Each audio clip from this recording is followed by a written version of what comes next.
रब इश्रह ली सदरी वयस्सिर ली अमरी वहलुल उक़दतम मिन लिसानी यफ़क़हू क़ौली। अस्सलाम वालेकुम। Doctor Sania Bashir here, consultant diabetologist and CEO of Diabetes Tele Care. उम्मीद करती हूँ कि आप लोग खैर खैरियत से होंगे और अपनी ज़िंदगी को बेहतर से बेहतरीन बना रहे होंगे। आप सब लोगों का शुक्रिया अदा करना चाहती हूँ अपने वीडियो के आगाज़ में, जो हमारी वीडियोज़ को ना सिर्फ देख रहे हैं बल्कि उस पर अमल पैरा होने की कोशिश कर रहे हैं।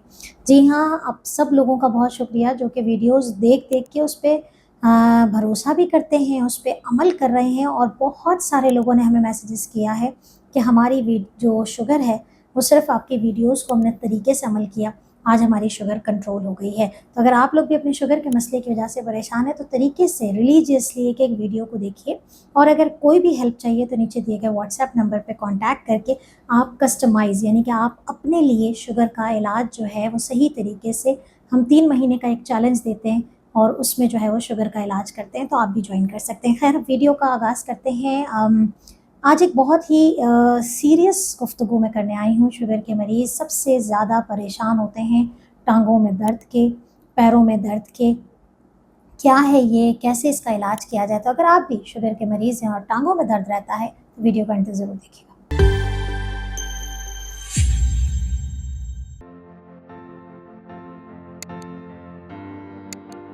वीडियो का टॉपिक इतना सीरियस मैं इसलिए कह रही हूँ कि ये वही दर्द है जो कि अगर ज़्यादा बढ़ जाए और शुगर आपकी कंट्रोल नहीं रह रही है तो यही पाँव का दर्द अल्लाह ना करे पैरों के, टांगों के कटने की नौबत लेकर आता है।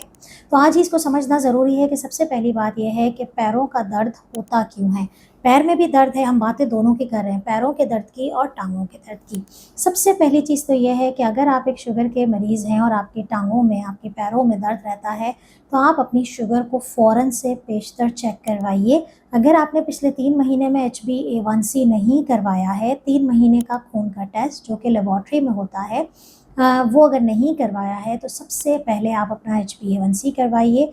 अपने घर में निहार मुँह या खाने के 2 घंटे के बाद की शुगर चेक कीजिए, क्योंकि डायबिटिक पेशेंट में सबसे बड़ी वजह पैरों के दर्द की है वो है डायबिटिक न्यूरोपैथी। न्यूरोपैथी क्या होता है? बढ़ती हुई शुगर की वजह से हमारे पैरों में जितनी नसें हैं वो मुतासिर होती हैं और नसों के मुतासिर होने की वजह से वो हमें शुरू में तो वो दर्द की कैफ़ियत देती है। फिर उसके साथ-साथ उसमें दर्द के साथ-साथ सुनपना भी आ जाता है, झनझनाहट सी आ जाती है। इसके अलावा पैरों में जो है वो हसासियत ख़त्म होना शुरू हो जाती है, सुन्न हो जाते हैं और पैरों में जलन शुरू हो जाती है। तो अगर ये तमाम चीज़ें हैं तो इसका मतलब है कि डायबिटिक न्यूरोपैथी अब आहिस्ता-आहिस्ता वर्स्ट होती जा रही है और आपके पैर में अगर चोट लग भी गई तो आपको उसका एहसास नहीं होगा।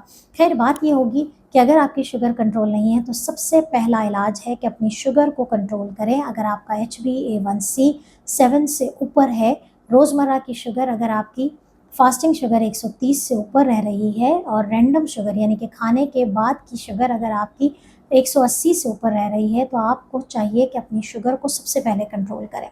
दूसरी जो है वो शुगर के मरीज़ों में दूसरी जो वजह होती है वो पैरों में जो हमारी एक तो नसें हमारी जो है वो मुतासिर हो रही है, दूसरी शरियानें यानी कि खून का बहाव जो है वो सही तरीके से नहीं हो रहा। जब खून का बहाव सही तरीके से नहीं होता, खून रुकेगा तो फिर वो दर्द करेगा।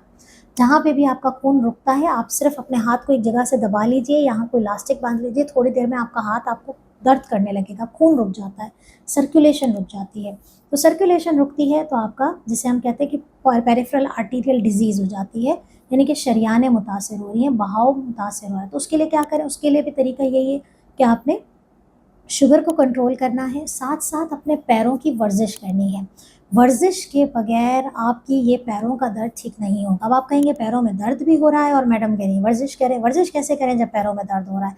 तो देखिए, वर्जिश के बहुत सारे तरीके हैं। अगर आप इतना दर्द का शिकार हैं कि आपसे चला फिरा नहीं जा रहा, तो फिर आप कम से कम बैठे-बैठे वर्जिश करें। अपने पैरों की वर्जिश आप तस्वीर में हमारी जो इस साइड में चल रही हैं पिक्चर्स, आप देखें किस तरीके से हम पैरों की वर्जिश करने को कहते हैं। बिल्कुल इस तरीके से कि जैसे आप फुटबॉल को किक लगा रहे हैं बैठे-बैठे, रात को सोने से पहले ख़ास तौर पे, क्योंकि ये टाँगों का दर्द रात को बहुत ज़्यादा बढ़ जाता है और ये रात को पैरों का दर्द, बेचैन टाँगें हो जाती हैं, टाँगों में खिंचाव आता है, टाँगें ऐसा लगता है कि गठरियाँ पड़ रही हैं और कोई खींचे, कोई दबाए। तो ऐसी सूरत हाल में आपको एक्सरसाइज़ क्या करनी है? रात को सोने से पहले टाँगों की बिल्कुल ऐसे, जैसे ये आपकी टाँग है, बिल्कुल ऐसे जैसे आप फुटबॉल को किक मारते हैं 5 दफ़ा एक टाँग को, 5 दफ़ा दूसरी टाँग को। जब आदत डेवलप हो जाए तो 10 दफ़ा एक टाँग को, 10 दफ़ा दूसरी टाँग को। इस तरह रोज़ाना आपने करना है और दिन में कम से कम, अगर आप बिल्कुल भी चलते-फिरते नहीं हैं और वॉक नहीं की जाती है तो कम से कम 10 मिनट आहिस्ता-आहिस्ता चलें, जितनी हिम्मत हो सकती है करें, फिर बैठ जाएँ। 10 मिनट अगर आपने रोज़ की आदत बना ली तो आपके पाँव में सर्कुलेशन बेहतर होना शुरू होगी, दर्द बेहतर होगा, तो आप 10 को 15 और 15 को 20 कर देंगे। अगर आपकी शुगर भी कंट्रोल है और शुगर के पेशेंट हैं लेकिन दर्द जो है वो फिर भी हो रहा है और शुगर कंट्रोल रह रही है, आप एक्सरसाइज भी पूरी कोशिश करते हैं, तो फिर बात आती है कि आपने अपना विटामिन डी लेवल चेक कराना है। लाजमी तौर पे पाकिस्तान में इस वक्त 90% से ज़्यादा लोग विटामिन डी की कमी का शिकार हैं। विटामिन डी अगर कमी होगी तो फिर आपका ये पैरों का दर्द नहीं जाएगा। सिंपल सा विटामिन डी खून का टेस्ट होता है, अपना विटामिन डी टेस्ट करवाइए, हमसे चेक करवाइए, इलाज प्रॉपर करवाइए, इंशाल्लाह आपके पैरों का दर्द ठीक हो जाएगा। अगर आपका विटामिन डी भी चेक है या रोज़मर्रा के बुनियाद पे आप विटामिन डी खा रहे हैं, क्योंकि अब लोगों में शऊर आ गया है, लोग इस्तेमाल कर रहे हैं, तो फिर आपके पास एक तीसरा टेस्ट होता है, दैट इज़ विटामिन बी 12 का। विटामिन बी 12 एक ऐसा विटामिन है जो कि हमारी बॉडी में बहुत उसकी ज़रूरत होती है और विटामिन बी 12 हमें हमेशा जो मुख्तलिफ सब्जियों से, गोश्त से हमें विटामिन बी 12 मिलता है।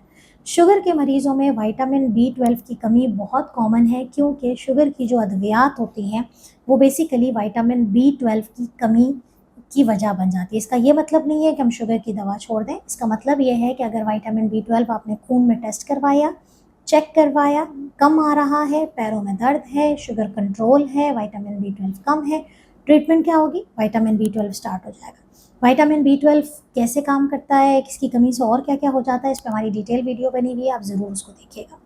इसके बाद अगर ये तमाम चीज़ें भी ठीक है लेकिन अब पैरों में दर्द रह रहा है, तो फिर आपने अपना पानी की कमी को चेक करना है। कहीं ऐसा तो नहीं है कि आपके जिस्म में जो है वो पानी की कमी की वजह से भी टाँगों में दर्द होता है। ऑल्दो नंबर 4 पे रीज़न है, लेकिन पॉसिबिलिटी है। सो 4 बातों पर अमल करना है। क्या 4 बातें हैं? आपने अपनी शुगर को कंट्रोल करना है, अपने एक्सरसाइज़ लाज़मी तौर पे करनी है, नंबर 3 पे विटामिन डी चेक करवाना है, विटामिन बी 12 चेक करवाना है और सही तरीके से, प्लीज़ शुगर वाले मरीज़ों को मैं बार-बार कहती हूँ, अपने तमाम मेडिकल टेस्ट लाज़मी करवाया करें as per instruction of the doctor. तो अगर आपको इसके हवाले से कोई भी बात है, अगर आपकी टाँगों में दर्द है, आपकी शुगर कंट्रोल नहीं रहती, आप किसी ऐसी जगह पे हैं जहाँ डॉक्टर्स के पास जाना, मिलना बहुत मुश्किल है, तो नीचे दिए गए व्हाट्सएप नंबर पे ज़रूर कॉन्टैक्ट कीजिए और घर बैठे अपने शुगर का इलाज मुमकिन बनाइए। अपना बहुत ख्याल रखिएगा, दुआ में याद रखिएगा। अल्लाह हाफ़िज़।